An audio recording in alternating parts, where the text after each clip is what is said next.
Craziest valet experience that you had? I met this guy named Warren G. Yeah, he came through, and it was so funny. When he came back to like tip us, he tipped us in weed. Like management incompetence is like the worst. Like working for someone above you that's incompetent, and it's like someone's telling you what to do, and like they don't know what they're even talking about. It's just the worst. He brought up a good word, adapt. So you always gotta adapt to your surroundings.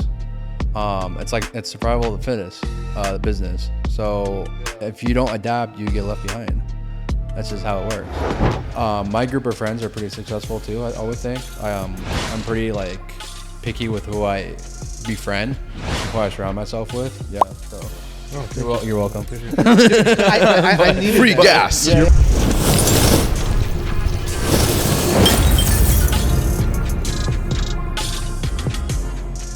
Well, hey, Sammy, I appreciate you for hopping on, bro. Absolutely, bro. It's a pleasure. Yeah, so everybody that's listening, Sami Sullivan is your full name. Whitest guy in town here. But, I've known you since birth. I've known you since before birth. Yeah, you knew me when I was in my mom's womb, bro. He was like, oh, yeah, I see you, bro. I see you. No, but for real, like, it's crazy because we actually have pictures together. Mm-hmm. Like I think at the Irvine Lake or something. Yeah. Yeah, I was like straight up in diapers. You were in diapers, yeah. Yeah. So I've known this guy for that long, and I was like, you know what? Heck, we gotta get him on. It's fun to like have a cool chat. So I appreciate you for hopping on, man. I think man, we've been talking about it for a couple of years now. I mean, so I'm happy to be here. Yeah, so, I know. Yeah. I'm gonna be honest with you guys. I pitched him the idea before you guys. He actually did, yeah. He said like, no. Send it. He said, good idea. Yeah, he said no. All right. I was like, no. He actually said he had other friends and other plans. It wasn't in the budget. It wasn't in the budget. It was in the budget. It was not in the budget. Well, if you would have done the podcast, you definitely would have been over budget for sure. Yeah, for sure. This production, mashallah. I mean, if you want to do it, you want to do it, right? I don't know why, dude. The moment, like, ever since you said, like, there's a picture of you in diapers, I don't know why I just imagined SpongeBob. Wait, what? I don't know. I've been thinking about it for a little bit too long. He's now. like always in underwear, it seems like. Mm-hmm. SpongeBob. No, I mean, you and SpongeBob. Yeah. Shoot, bro. I don't know, man. But I think it's going to be a blast. Yeah. So I see you got Malik. You got BB, Mosstafa and BB over here. Mm-hmm.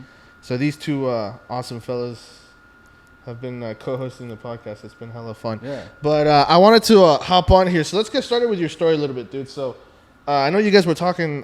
We totally cut you off, but you guys were talking about like family business dynamics and just the different things that you do. So why don't you tell the audience like what you do for a living and like we'll get started from there. Yeah. So a little background about me. So I went to Cal State Fullerton for business, studied business management with the emphasis in supply chain management.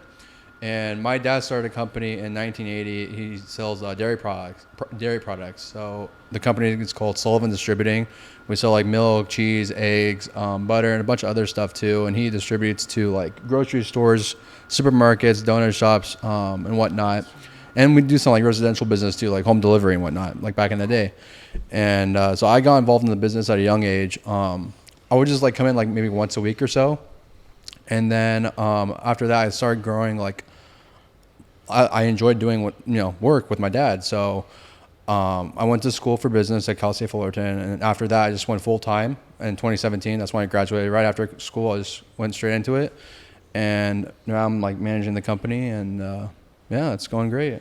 How is it working for like in a family business like that dynamic? And also, have you ever worked anywhere else or for anyone else? Yeah. So the very first job I actually applied for was to work at Costco. Like right when I turned 18, my first thing I want to do was like make money. Like I want to get a job, make money. So I applied at Costco, and I actually didn't get the job because they said you're like too young, you don't have experience and whatnot. So I'm kind of bummed out. Push carts? Yeah, exactly, right? I don't know. Serve hot dogs, bro. It just didn't work out, but you got guys like this ordering glizzies all day, bro. Dude, this guy is serious about his glizzies. Yeah, 100%. Yeah. You mess up his order, you're losing your job. So Costco needs to make sure. It's kind of hard to mess up a Costco glizzy. Right. Yeah.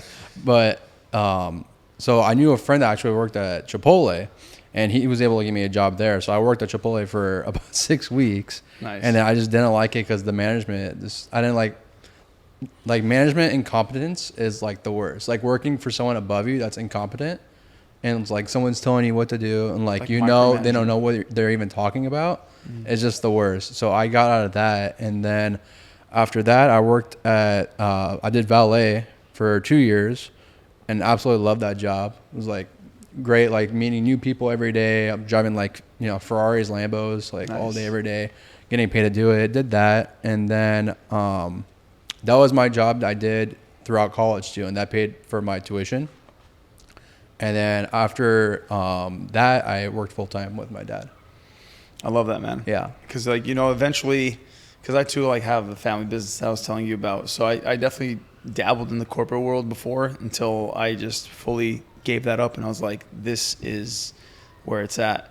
So like all the other jobs I worked were pretty cool, but then it was never as fulfilling as working for your own family. Yeah, absolutely. I mean, it's like it's coming back to you in the end of the day. Yeah. It's not going to a corporate company. If you're working for a corporate company, you're benefiting someone that isn't coming back to you at the end of the day. So it's always great to work with family and keep it in the family too. And and also like for me, I'm an only child as well. I don't have any siblings. So working in the family business is like really important to me to keep it in the family. So Yeah. because if I wasn't involved in the business, I don't think my dad would continue the business, to be honest, today. Well, yeah, I mean that's kind of important because like eventually, as like I'd only like to think as like a father, you have kids, right? And you have like your last name, and you have that pride of just that business that you grew up, that you basically grew from the ground up. Absolutely. And then you want to pass that on as like just for like generation, just to build that, continue that legacy, as BB said, right? So I think that's where it's really important. And like not many people appreciate the family business until they work for other people, and then after that, that's when they're really like, this is I get it, right? And you really get to appreciate what your father's done and everything else, because like it's not easy work. It's not, no. But at the end of the day, it's super fulfilling, and it's for a good cause. It is. And, no one cares more about the family business than family. At the end of the day, like your name, like our company is Sullivan Distributing. So I got to represent Sullivan, and I'm Sullivan. So I got to put my best foot forward every day, and make sure I put that rubber stamp on every experience I have with people. Dude, so I got a question for you, man. What's the craziest valet experience that you had? Craziest valet experience. Okay, so I met this guy named Warren G. He came through to my valet. What? Yeah, he actually came through in an Audi A4, like something super basic. Yeah, he hasn't put on a song in a while. Yeah, and he came through, and it was so funny that because when he came through, we were like, oh my god, that's Warren G. And then when he came back to tip us, he tipped us in weed. Oh, sick. Do you have any left? No, I'd give it out. Adam becomes a valet tonight. I don't smoke. Yeah. But I met him. I met Kendrick Lamar too. Oh, that's sick. I've met Rampage Jackson. Where'd you work? At the Irvine Spectrum next to Javier's. Okay. Oh, Yeah. wow, okay. Yeah. That was like a pop and Yeah, fun especially stories. when you were, it was Fun popping, stories. like- It went the roundabout. You ever seen Kobe? No, I did not. I've seen Albert Pujols though, the former baseball player for the Angels. Okay. Yeah, he's been through there quite a bit. I've met Javier, the owner of Javier's. I heard he's a really cool guy. Super cool guy, super humble guy, laid back. Yeah, really nice guy. You know, it's funny. BB used to work at a car wash, and some of the stories that you brought up in the past was crazy. So I'm gonna ask you the same question, BB. What is the craziest car wash experience that you've had? The hell? This I sounds can't really think of hold on, bro. a specific. You just sounded like you asked him, could you marry him? Like you were like, BB, will you marry me? Like it came off that way, bro. You in love? We'll talk about it after. Okay. Just a little All bit. right. It's been confirmed, guys. You saw it first. I didn't say anything. The answer is yes, I will marry.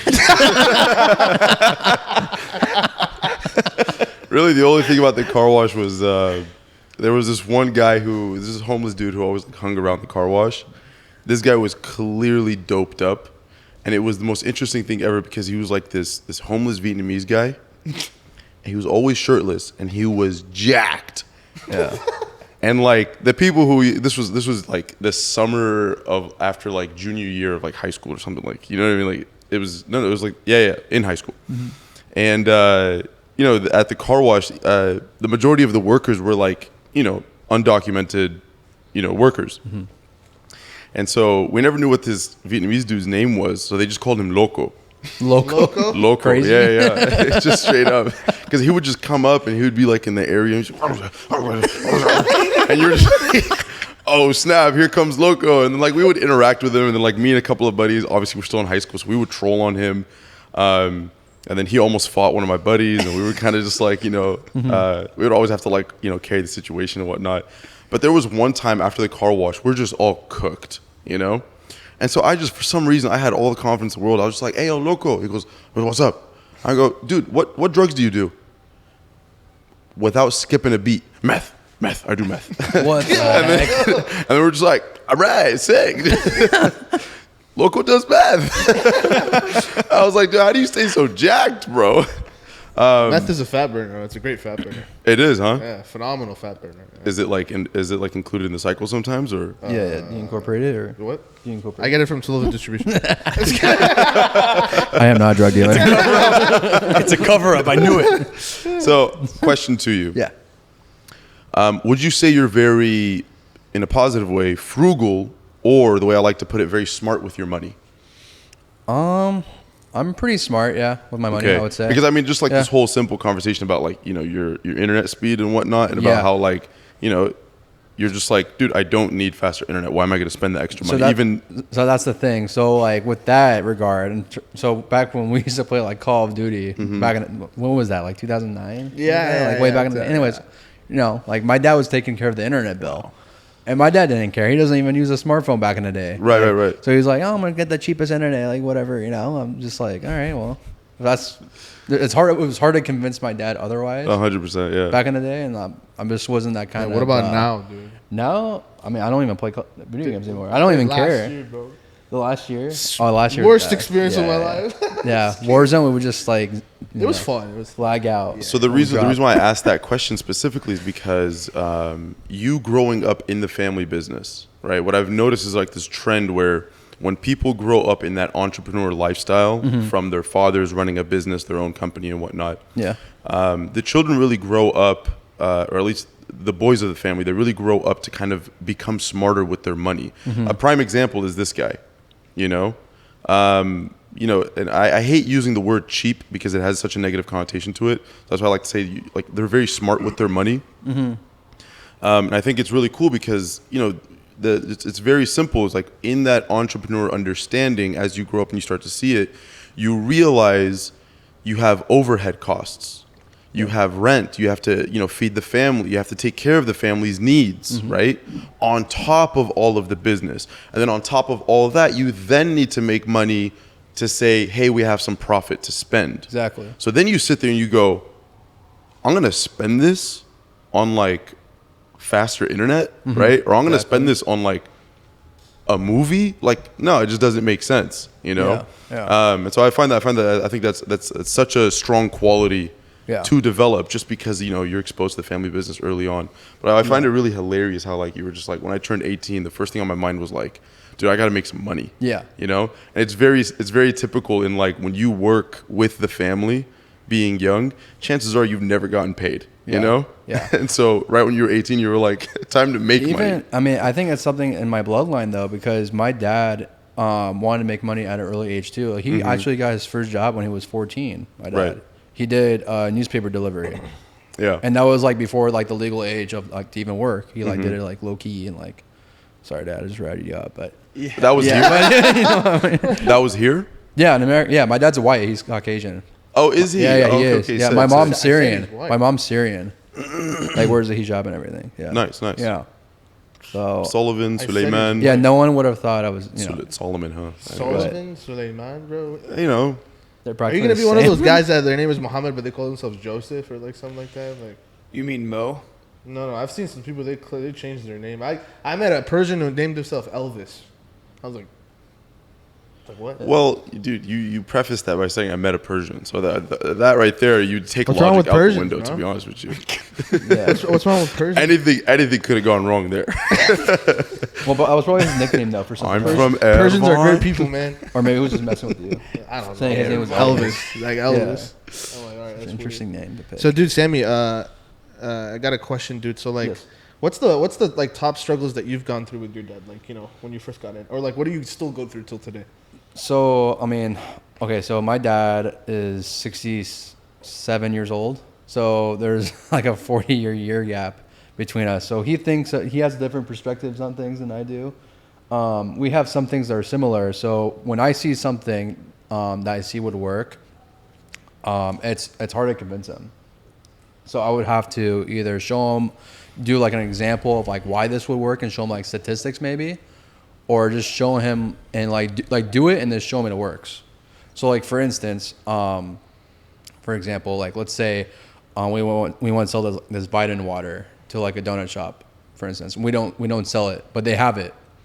I can find a vendor that carries it and find the profit margin where we can make some money, and it'll also be a convenience to the customer that we're getting it for them, because that's the whole point of our service is a convenience and like the service. Like they don't have to go and get the product, the milk and yada yada yada. We're there to get it and then deliver it to them and like service the store and whatnot and like stock it.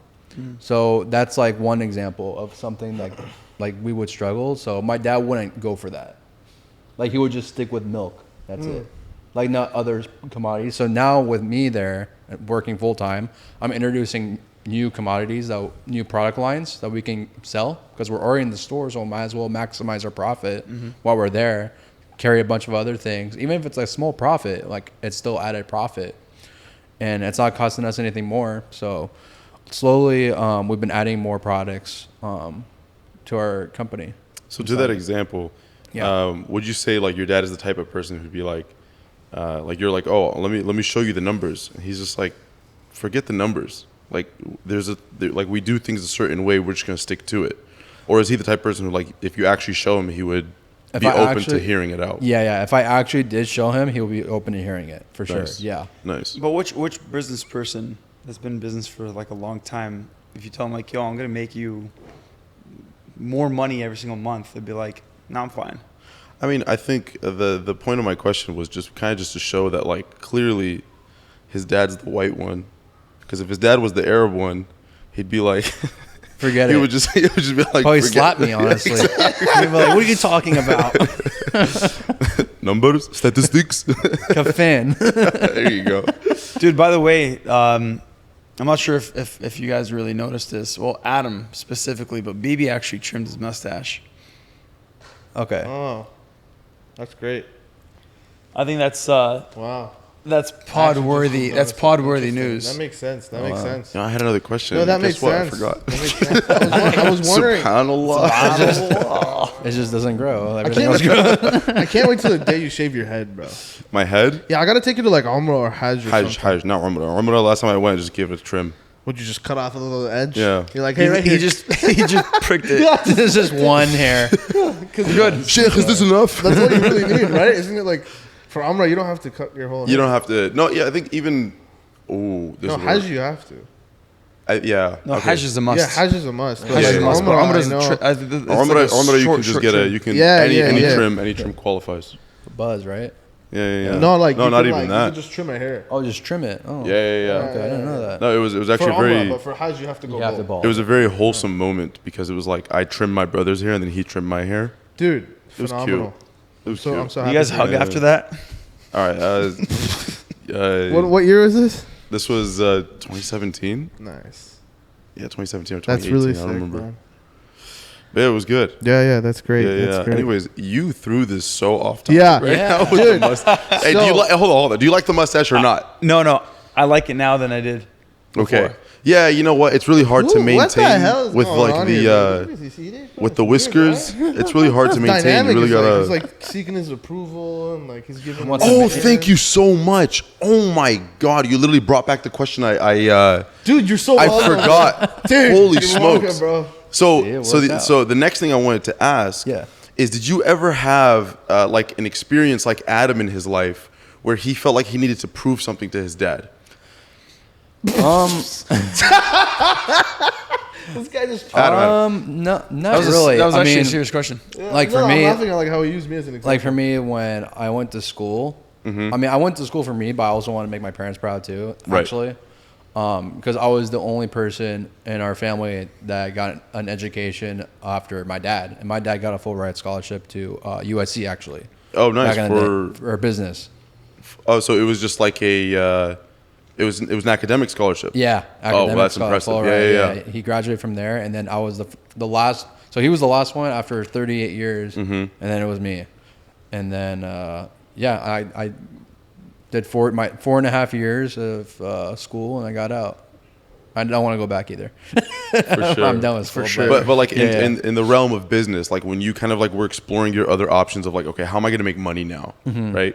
Was there ever like a moment where you were just like, or maybe even during the business, right? Now that you're fully involved, was there ever a moment where you were just like once again, like you kind of just needed to prove yourself to him? No, I don't think so. Okay. No. Yeah. That's helpful. I mean, I try to like every day I always put my best effort in, no matter what. Like I always do the best I can. I go out of my way to do things. And yeah, I mean, I always want to see us. I mean, the whole goal is to win, Right. win, like expand and grow, and that's what I've been doing since I joined the business full time in 6 years, and we've grown pretty well, even through COVID, which was very interesting in COVID because we're an essential business. We supply supermarkets, so we actually never closed during COVID. And the fact that we even got through COVID, I think any business that got through COVID, they're gonna like make it, hopefully long term, because that was a big roadblock for a lot of businesses. So COVID happens. Yeah. Walk us through the next steps. So everything, like the the world's shutting down. Yeah. Like everything is shutting down. Only essential businesses are able to operate, like yourselves, right? Yeah. What drastic changes did you guys need to make, or like what happened after that? So during COVID, the first 2 weeks were insane. Our volume tripled in 2 weeks. So usually, like when I go in the office, I'll check my voicemail. I'll get like 2 to 3 voicemails a day, like on a normal day. During the first 2 weeks of COVID, I was getting like 30 to 40 voicemails on my phone a day, like of customers need a product. And even these customers I would have delivered the day before, and they ran out of product. People were just like buying. They think the world's gonna end. Yeah. Oh, Hoard buying. It was like all that toilet paper, those lines you saw at Costco. People lining up, buying all this like canned food and like toilet paper and whatnot, milk, and the first 2 weeks were crazy in that regard. And then after that, like, it just plummeted. Like our sales were down 50%. Oh wow. Yeah. But we maintained that, and after everything started opening up again, we made it. I want to touch upon the you were saying like the mindset that you have is like we have to win together, right? Where have you ever pondered upon that specifically, and like where you might have developed that mindset at some point in your life? Well, my dad's always been successful, and that kind of like motivated me to be successful too. And my group of friends are pretty successful too. I would think. I'm pretty like picky with who I befriend and who I surround myself with. Yeah. So. Oh, you're welcome. I need Free gas. You're worthy. I mean, I don't under the bus, bro. Like, Yeah, like I don't just surround myself with anybody. Twice. Like not successful even counting. people surround themselves with successful people. So that's always motivated me to push myself to do better.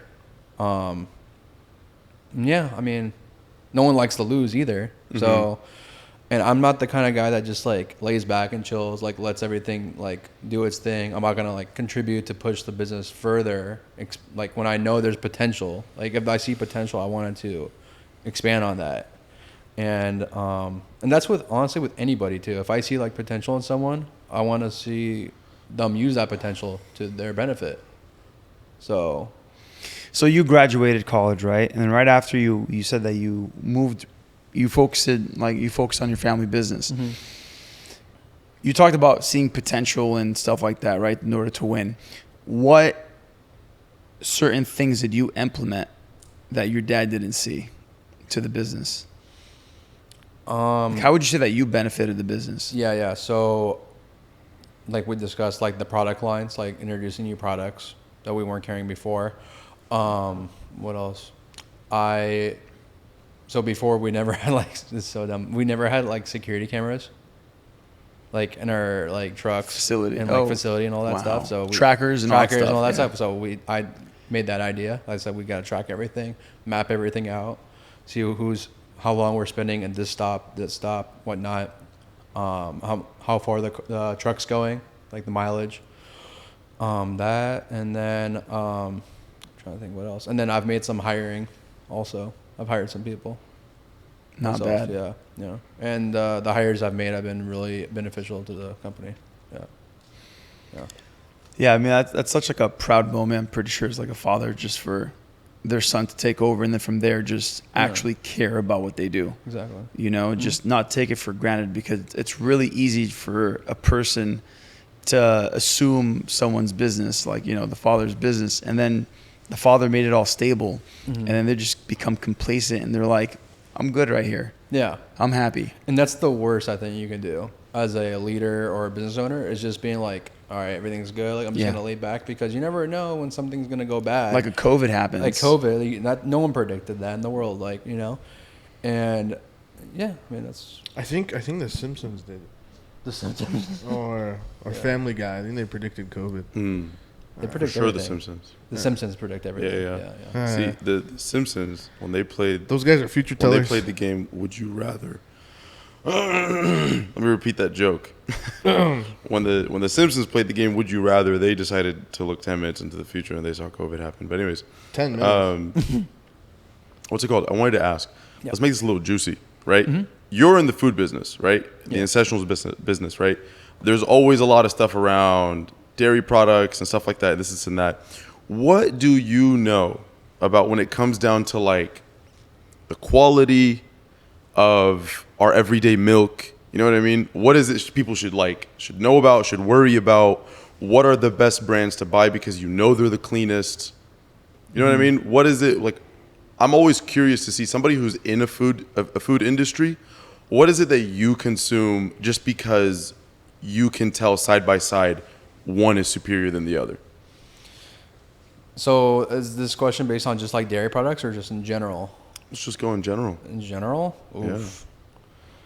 Yeah. In general, of a product that I think is like something you grew up with, and then eventually you were just like, you know what? I don't think I should be consuming that specifically. I'm gonna switch over to something else. Yeah. I mean, that's like honestly with fast food. I also want to focus. Let's switch that over to dairy. Actually, I actually want to focus on that specifically. Yeah. Okay. I mean, like for us, so we can pick whatever dairy company we can do business with. So for us, we choose Altadena. Yeah. We choose that because their quality is the most superior, and they're the most well-known company also for dairy in Southern California, the most desirable. They make a really good chocolate milk, by the way. The Trumu? Yeah, it's amazing. I grew up drinking it. It's the best, literally the best tasting chocolate milk in the world. But yeah, I would choose that. And then I'm trying to think what else. Like for orange juice, our go-to is like Tropicana. That's a solid like brand that we pick. For coffees, so we sell like bottled coffees, like to-go coffees. So we sell the Starbucks. There's like their competitor will be like Pete's, but we go with Starbucks. It's more recognizable. And I'm trying to think what else we do. We also carry the Prime. That's huge. The huge sport market. drink. Yeah, that's super desirable now. Is there aren't there a bunch of like really interesting rumors around it? There are. Yeah. So I'm honestly not too familiar with that. I heard that with that, it's because there's a high caffeine content in the sport drink that they're not advertising. And there's like some lawsuit going on, I think, in Europe and in Britain, because that's where they make the product. I believe that's what it was. Yeah. Oh, interesting. Yeah. Like for us, we never carry a product that we don't like. Like all the products we sell, we like it. Everything. Because you're gonna know how to sell it. Yeah, we gotta sell it. How are you gonna advertise a product, sell a product you don't even like? You know, or stand by. So, no, everything we carry, in our opinion, is the best quality and something desirable for the consumer to purchase. All right. Strawberry milk, bro. That was well, you know, not as juicy as I thought it was gonna be, but all right, cool. He's looking for. You were looking for like a nutritional rundown of like what's better than. Yeah, because like, you know, like organic milk versus almond milk versus. Like something like cow that. milk or like the whole idea about how like you know there's certain essentials that we use every day. You know what I mean? What about like 2% fat? Like what the hell is all I thought that? he was about dude? to say toothpaste. 'Cause I was about to say toothpaste. Toothpaste. 'Cause you know how like no, I know you guys don't sell toothpaste, but like you know how like toothpaste, you know, it has like certain things in it that like really you should not be, you know, putting in your body. Yeah. Like you fluoride. know, like you know, just like you know your average toothpaste companies basically, you know, and so there's always like this shift towards like your toothpaste being more natural, your soap, you know, using better ingredients and stuff like that. And so I know definitely in the food industry there's a whole lot of stuff around that as well. But I mean, hey, dude, if Altadina's it, then it's it. It is. Yeah, it is. For It's like a sponsorship for them, bro. I mean, yo, Altadena, we love you. We love your milk. Sponsor us. Please. Dude, hook us up with True Mill. I'll hook you guys up with all the milk products you want. Heck yeah. I got you guys. I'm the OC milkman, man. Dude, the actually, OC Milkman. Yo, that's a Instagram handle right there, my guy. Yeah, definitely. That's gonna be the thumbnail. Yeah, that's The OC Milk Daddy. No, in that's the house. That's literally his license plate. Is Habib. Halib. My license plate's Habib, actually. That's perfect. Yeah. I swear to God. I respect it. 7. I'm not gonna spell it out, actually. I don't want someone following me. Yeah, right? 7. I mean, like any Arab can like pretty much spell that crap out. just had to say 1-4. 7. Yeah, Oh my gosh. dude, that's hilarious. Okay. No, 7 is Well, like half. I know. Okay, got you. So what are some like, you know, like like roadblocks that you had like dealing with your dad, and how'd you like? I know you said you laid things out, but he asked that question about me because you know like my story. Like I worked with my dad initially, and then I left. Part of the reason why I left is because like literally any idea I had was shut down. Yeah. Because it was just like, no, you're just stupid. You just don't know. So I was like, all right, screw this. There's no way I'm gonna grow in this environment, you know. And I also was like stuck between like. Keep in mind, your dad already had the business established. My dad didn't. So, like, we literally started it together. And so, like, he came up to me and I remember he's like, all right, you sell and market. And I'm like, what the hell? Like, I just got out of, I haven't even finished college. I'm like, what does that even mean? You know, I have no idea. So I was like, all right. Like, I would fight with him, like, oh, can I go, like, get a course on, like, marketing and so I can learn? He'd be like, no, it's too expensive. You don't want to do that. I'm like, okay, like, how do you expect me to learn? Figure it out. Like, yeah, what do you mean figure it out? Yeah. So I had a lot of that. So, like, I just dipped. Did you ever have that? Like, did you feel like I mean, I'm sure your dad's an awesome guy, but like, you know, it feels weird talking about him because like your parents know me really well. I mean, just like having him listen like to an idea I have. Yeah. Like that's, I think, the hardest roadblock. Oh, really? Yeah. Just straight up listen. Like just to have him listen and like hear Like to me get his out. attention for a little bit. Yeah. Like literally, like I mean, it's hard to convince him. That's the thing because he's been doing the business for so long. So for him to change, it's really difficult, you know. I have to show him like why changing is good, like, and not to prove like how this would work, and just to get his attention to even listen like to an idea, like it's gonna. You can't forget, like that business is literally his blood, sweat, and tears. Exactly. Like that's his baby. Yeah. So like he has nurtured it throughout his whole life. You know what I'm saying? He was through that business. He was able to position himself and put his family into a very comfortable, you know, life. What's your dad's background? Like, what you said he had like a full ride, so he finished college. Like, did he come from an entrepreneurial family or? So, my grandpa actually owned at one point a newspaper, the OC registered dealership for the newspaper. Huh. He did that. He was involved in stocks too. He never owned his own company though. What is the OC registered dealership? Like the Orange County Register, like the newspaper. Yeah. Yeah. Like the OC Register, the newspaper. Right. Yeah, so he owned a dealership where he would distribute newspapers Oh, gotcha. to like houses and like businesses and stuff like that. So he had that for a while. He did stocks. He was a stockbroker. And then he fought in World War II, actually. He was a officer in a submarine unit in the Pacific Fleet. So he did that. And sorry, what was the question again? No, man, I just like, bro. It's funny when I hear about stories like this. It makes me feel like, what am I doing with my life? Right. Like this guy, like built his grandpa. My dad's background, right? Yeah, your dad's background. That's what it was. That was the question. Okay. Sorry, I have 750 followers on Instagram. I'm just saying. Wait, where did that come from? That was my grandpa's background from my dad's side, and then my grandma's side, she was just like a stay-at-home mom, basically. And then my dad, he worked at a supermarket called Jimco, which was it pretty much got bought out by Target, and that was his second job that he had after the newspaper boy business job he had. So he worked at Jimco during college, in community college, and then he went to Cerritos College and then to USC for business. And then after that, he bought a milk route, actually. A person that was actually delivering to his house that wanted to retire, he actually bought that route off of him to start the business. And basically, he had his first route where he was distributing to houses, residential houses. And then after that, like he expanded it, got more houses, and then eventually commercial. That's sick. Did your grandpa like help him start it, or? I don't think he did. So your dad? No, I think my dad got from zero. From zero. That's solid. 0 to 100. I have so much respect for businessmen that like built it back in the day, because like today we have like social media. We have so many tools. It's stupid. Like making money has become like way easier. It's still very hard, but it's like way easier than it was. Yeah. I can't imagine like opening the yellow pages, going through like a freaking public phone and using quarters to like try to dial, and like it's like you have to find the directories of each buildings. Like I hear of like old school, like because I'm in tech right now, old school tech sales, like they'd be like, oh yeah, we used to go building to building, knock on doors, figure out. I'm like, damn. Well, even like invoicing, like my dad would have to like write it down, calculate it. Oh my god. Do you think so like you think he's gonna? I mean, like, what's the involvement with him and you now? Like how? So my dad's approaching 70, and he's taken a step back definitely in terms of like operations than like what he used to. So I'm more of an operational manager. So I take care of like our inventory, things we need to get for the business, like in terms of items. Like I'll go to like certain vendors and get the products that we need.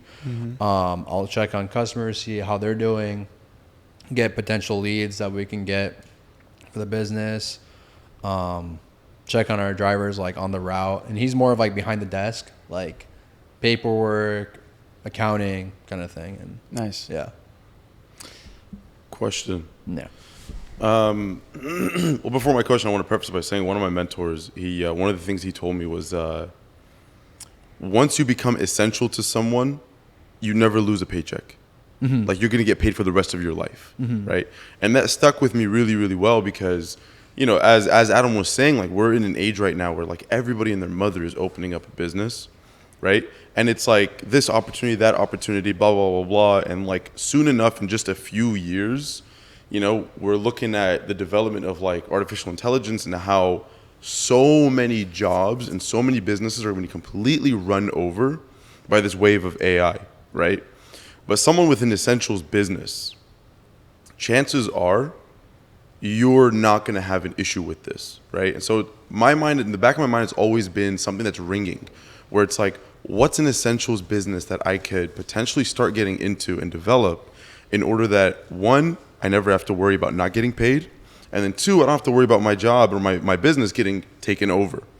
How difficult would you say it is to start an essentials business and get it to the level in which like you're competitive with everybody else? I think it's really tough. First of all, you got to find what it is, what essential item it is, like whatever commodity it is. You got to pinpoint what that is and what the niche is. Like who's going to be your client? Like why would that person buy from you too? And then once you figure that out, you got to build it up to a point where you can get basically products at a really competitive price, like in bulk, basically, like as a wholesaler, because that's like what we do. That's, I think, a really big roadblock for sure, is finding the thing and selling it. But you want to sell the service. I would sell the service more so than the product, I think. I feel like if you had a good product, it'll sell itself. You know what I mean? Right. And then you got to show like why your service puts you ahead of the competitor. Right, and it's very difficult, especially if somebody who's trying to start an essentials business. Yeah. Like, because a lot of people sell milk. There's so many. I mean, I deal with like I compete with directly with dairy distributors. I deal with food distributors too, like Cisco, U.S. Foods and whatnot. Everyone's involved with milk, but everyone knows they want milk, but they don't know they want my service until I introduce them to me, like my service, and they're like, "Oh wow, like, we'll buy from you." right. You're a family business. You're not a corporate company. If there's ever an issue, they can call me directly, and I'll take care of it. I'm there. Yeah, 'cause I think it's very interesting. Like somebody who's like trying to start an essentials business, like I can only imagine like you're just like, all right, this is you come up with an idea, right? Yeah. And then there's like 1 to 2 companies who are absolutely just they pretty much own that entire like service or industry. So then a person could just be like, all right, well, you know what? This was fun while it lasted, like back to the chalkboard,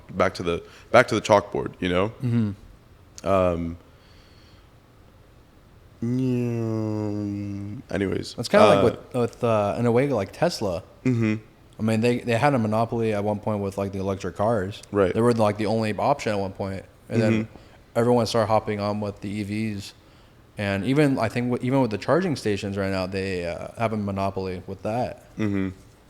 That's just one example of a monopoly, in my opinion. So with the whole idea of that whole conversation of like AI taking over a lot of different things, do you feel like you are at all at risk? No.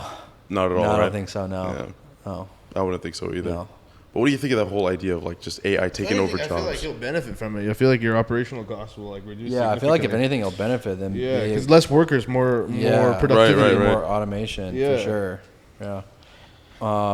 Yeah, I don't think it's weird because like with AI, I don't think business owners. Like when I say business owners, I mean like any business that you own, you're always gonna need an operator who has the ability to understand good from right from wrong. Basically something like I don't think a robot like I was actually reading about this in terms of like AI and security and stuff like that. Where they're like AI is only there to do tasks. Like they can get really good at doing those tasks, and through machine learning they could become smarter and smarter and smarter at doing the input, but they still need an input. So no matter what, they're never going to be able to have the free roam ability that us humans have in our creative thinking. So I mean, don't you think it will eventually get to a point where they learn so much from input that they can start creating scenarios that haven't even existed? I agree. That's an argument, but like there's still going to be the need for like operators. So like I think like as a worker, like your job is going to shift. Because now, like, instead of maybe, for example, him doing the deliveries, now you have automated cars who are like doing their own thing, and now you don't need people driving, right? I'm just throwing out a random example here. So now you could be like, oh, the drivers lost their jobs. Yeah, but not really, because those drivers can be converted into people who manage the trucks to make sure that they're clean, they're taken care of, they're maintained. So it's just the jobs are transforming. From a business standpoint, though, I don't think your business would get affected. I think like AI would be good with like maybe rerouting. Like showing what the most efficient route for these customers. Like if I like inputted like these 20 addresses, like show me what's the best, most efficient time my driver can get from point A, B, C, D, E, F, G, and the most efficient way doing that. I think that's a good way for AI to come into my business. I've been trying to get this guy to digitize. Yeah. I mean, I have a website. I know you do. Yeah, your strategy, your marketing strategy. Yeah, it's not digital I haven't been all. focusing on that at all. Yeah. But like with AI also, like eventually we're gonna get to like self like trucks driving themselves, like commercial trucks. Eventually, we're already there. I think. It's in the works. It's already there. I think. Yeah. But that'll be interesting to see like a truck like actually like just go into a place. Yeah. Well, how about some fun brainstorming? What are some potential like business, ideas that, might not be replaced fully by AI? I feel like mine, because mine's service based. Right. So like our drivers, they stock the store. You know, they have a relationship with the customer and whatnot.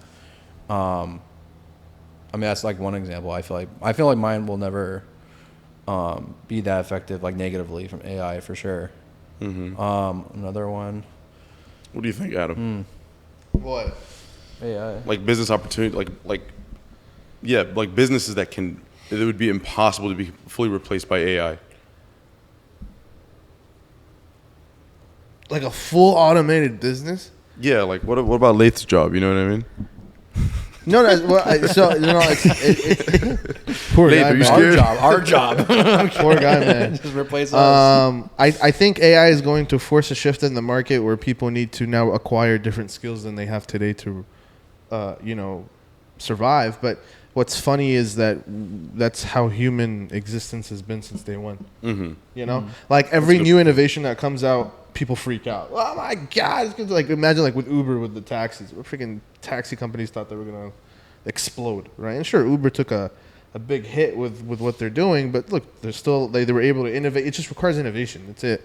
So like if you're in a business and like you're thinking like and you're not thinking of how AI is going to affect you and you're not thinking about how the future is going to affect you, I think that's pretty naive of you. Like you should take it into account. But I feel like if you're just ahead of the curve and you see what's going on, you adapt, you'll be fine.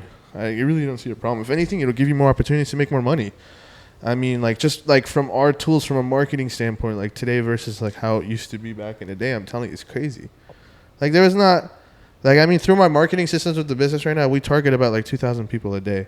Like doing that 20 years ago would have been virtually impossible. Yeah. Without a fleet of like 20 sales guys. You know what I'm saying? And I'm doing it with one.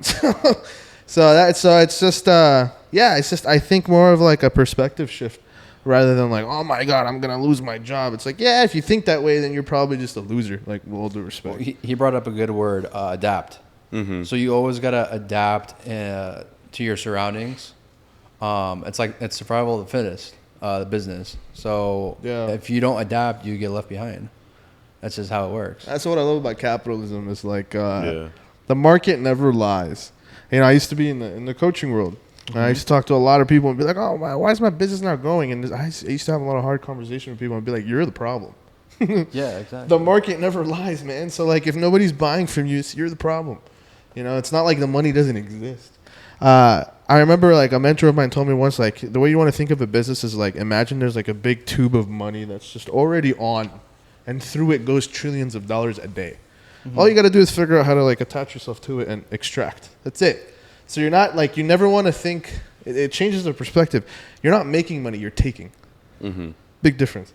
Right? When you view business like that, then yeah, I see adaptation and changes part of the game because I'm taking money. So like I have to earn the right to continue taking it, or else like, what the heck am I versus anybody People else? People take your money.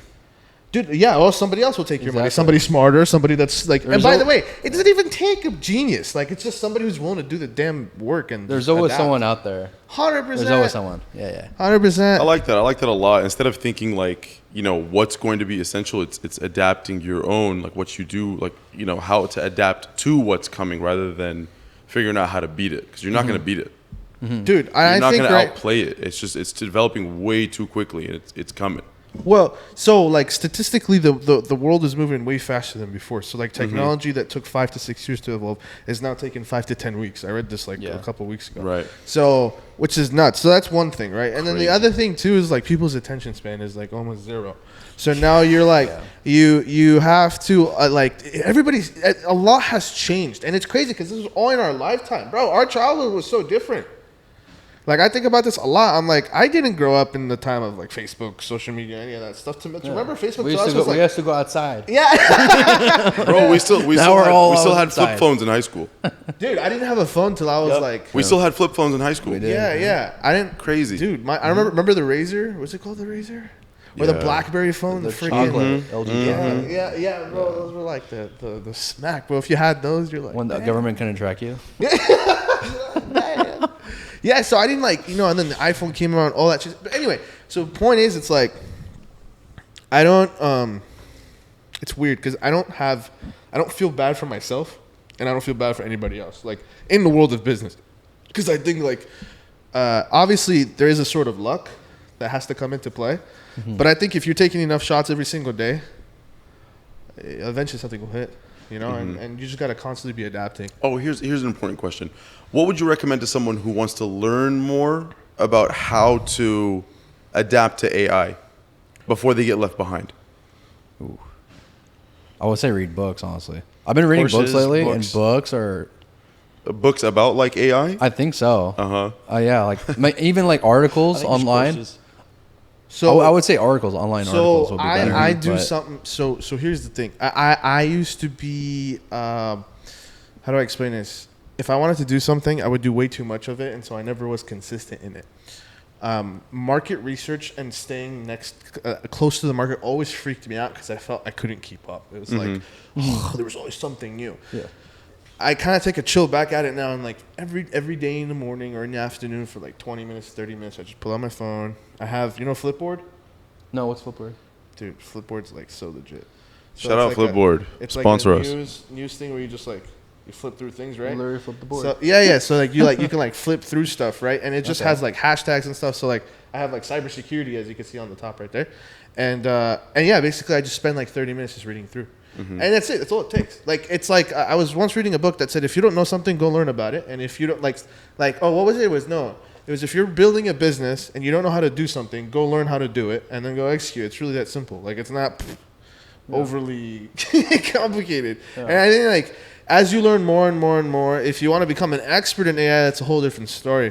But yeah, I think constant exposure is really, really important because as of lately, I've been like just messing around with things here and there. Trying to like develop like pictures through AI or whatever, you know what I mean? And then I always realize I always notice that the first, it's like similar to like when I'm editing videos, right? The first time I edit a video and I put it out, if I go look back at it, I'm like, dude, that was a crap edit. You know what I mean? Yeah. But it's because of that practice, I slowly, kind of like saw the different cues where I can improve and like change it up a little bit. And I think with AI, it's exactly the same thing. Go be garbage at it first, and then slowly you'll notice your skill will develop. I mean, that's if you want to like get technical with it, but that's a whole different. No, because it's a whole different skill set. But then again, that skill set is the whole point behind implementing it in your everyday life in order that you can stay afloat. Develop AI, but if you're just an end consumer, no. If you're just an end consumer, AI is meant to be easy, like and stupid easy. That's the whole point. That's why AI is so cool because it makes it easy. If you're a developer, it's actually funny. I went to a conference and they were talking about AI. It's actually not like as advanced as it's commercialized right now. Like it can get there, but right now, up to this point, AI in terms of technology is really just like it's thrown around a lot, right? It's like AI machine. Like what the hell is it? It's just right now its basic capabilities is X equals Y. Like it's not anything more advanced than like it having a ton of variables and having programmed what to do when those variables are entered. That's it. And then people are just getting smart in how they're deploying it, like ChatGPT, blah, blah, blah. It's going to take a long time. Like, we're probably looking 5-10 years until anything. The thing is, AI's been around for a while, too. Believe it or not. Like, it's been around for about, like, 25 years, I think, or more than that even. But we're just, like recently we just started, like, making expansions on that big time. With technology expanding, like, of course that's going to expand, too. And only recently has it, been given access to everybody now. Yeah. So. And all these companies now are jumping on board with chips, too. I mean, like NVIDIA. I mean, they're a huge AI company with computer chips and whatnot.